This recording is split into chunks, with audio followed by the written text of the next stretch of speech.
You became the richest person in your family, and you couldn't tell anyone. Not your mother, not your brother, not even the cousin you've told everything to since you were 14. The email arrives at 6:42 on a Tuesday evening while you're sitting in your car outside your mother's house. Subject line: Updated Family Office Summary. You open it without thinking. You scroll once, then stop. Your total net worth has officially crossed $148 million.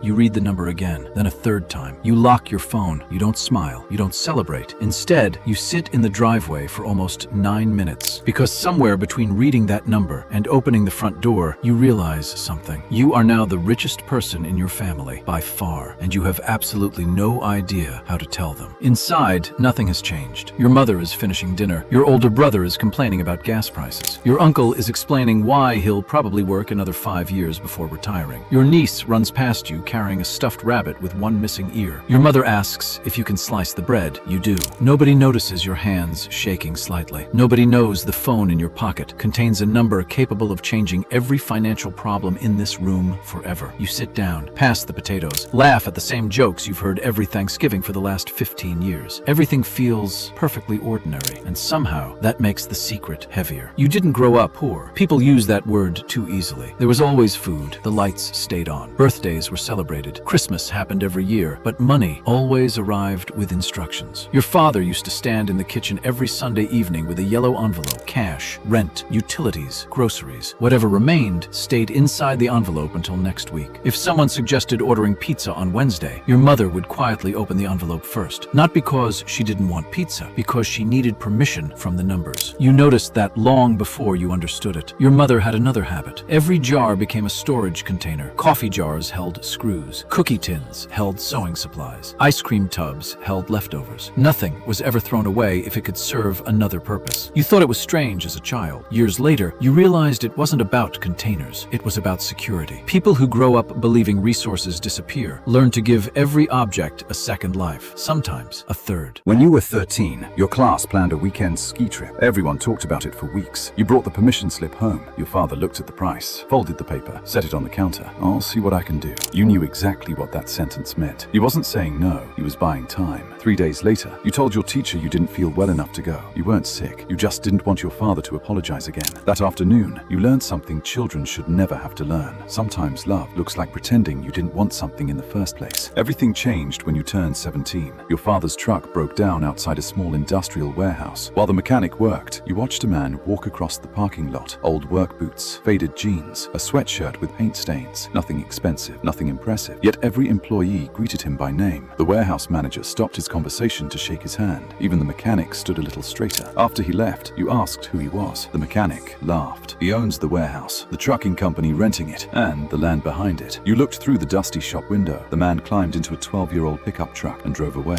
That image stayed with you because for the first time, you saw someone who looked completely ordinary while quietly owning everything around him. That night, something shifted. You stopped paying attention to people who looked rich. You became fascinated by people who never needed to. College changed your dress, not your mindset. While everyone else chased grades, you chased patterns. You read annual reports instead of motivational books. You became obsessed with one question. Why do some people spend their lives working inside businesses while others quietly own the businesses themselves? That question followed you everywhere, into your first internship, your first apartment, your first job. You started noticing ownership the way other people noticed luxury. Hotels, parking garages, office buildings, storage facilities. Someone owned every one of them. Most people never asked who. You couldn't stop asking. And without realizing it, that question became the foundation of your entire future. At 26, you launched your first company. It wasn't glamorous. Nobody wrote articles about it. It solved one very specific problem for manufacturers. The first year, you almost shut it down twice. The second year, it finally became profitable. The third, investors started calling. Every milestone looked dramatic on paper. None of them felt dramatic while you were living them. You were too busy solving the next problem, too busy hiring, too busy fixing mistakes, too busy building. Then, one quiet Tuesday, sitting outside your mother's house, an email told you something you hadn't noticed just yourself. You had become the wealthiest person your family had ever known. And for the first time in your life, money wasn't the difficult part. The secret was. You told yourself nothing had changed, but that wasn't true. Everything had. The only difference was that nobody else could see it. A week later, your younger brother called. His car had broken down on the highway. The repair shop wanted almost $2,000. He laughed while telling you, the timing couldn't be worse. You could have sent the money before he finished the sentence. You didn't. Instead, you drove over. The two of you sat inside the waiting room while the mechanic worked. Your brother kept apologizing for bothering you. You smiled. It's fine. He had no idea the repair bill represented less money than your investments had earned during the drive over. And somehow, that thought made you uncomfortable. Not because of the money, because of the distance. Over the next few months, you started noticing things you had never seen before. Your mother still compared grocery prices down to the last dollar. Your father still repaired things that should have been replaced years ago. Your uncle delayed going to the dentist because his insurance deductible reset in January. Nobody complained. They simply adjusted the way they always had. You realized something painful. People don't just adapt to hard times. They build identities around them. One Friday evening, your niece asked if you wanted to see her science project. You spent almost an hour helping her build a cardboard bridge for school. She smiled when it finally held the weight of a few toy cars. I knew we could fix it. She hugged you, then ran back inside. For a moment, nothing else existed. Not your company, not your investments, not the number in your account. Just a little girl, proud of a bridge made from cardboard. You sat there thinking, maybe this was what wealth was supposed to protect. Not luxury, moments. By the end of the year, the acquisition offer arrived.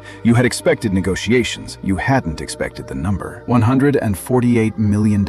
After taxes, after legal fees, after everything. The deal closed on a Thursday. Your attorney called. It cleared. Those two words ended one chapter of your life and quietly began another. The following Sunday, your family gathered for dinner again. Your father carved the roast. Your mother asked if anyone wanted dessert. Your brother joked about finally replacing his old car someday. Everyone laughed. You laughed too. Then your father looked at you. I'm proud of you. You've always worked hard. Nothing more. No speech. No dramatic moment. Just that sentence. You realized something then. The version of you they loved had nothing to do with your bank account. It had been built years earlier. When you stayed late to help your father fix the fence. When you drove your grandmother to doctor's appointments. When you showed up again and again. Money hadn't built those memories. Time had. Driving home that night, your phone buzzed with another investment report. You ignored it. Instead, you thought about the warehouse owner you met when you were 17. The man with the faded sweatshirt, the old pickup truck, the quiet confidence. You finally understood him. He wasn't pretending to be ordinary. He simply refused to let money become his identity. People think becoming rich changes your life overnight. It doesn't. It changes your relationships, one conversation at a time, one hesitation, one secret, one uncomfortable silence, until one day you realize you're carrying a version of yourself that the people you love will probably never fully know. Years from now, you won't remember the exact balance. You won't remember the closing documents or the wire confirmation. You'll remember your mother folding grocery bags, your father counting cash inside a yellow envelope, your niece building a bridge from cardboard, because that's what stays. The small things, they always do.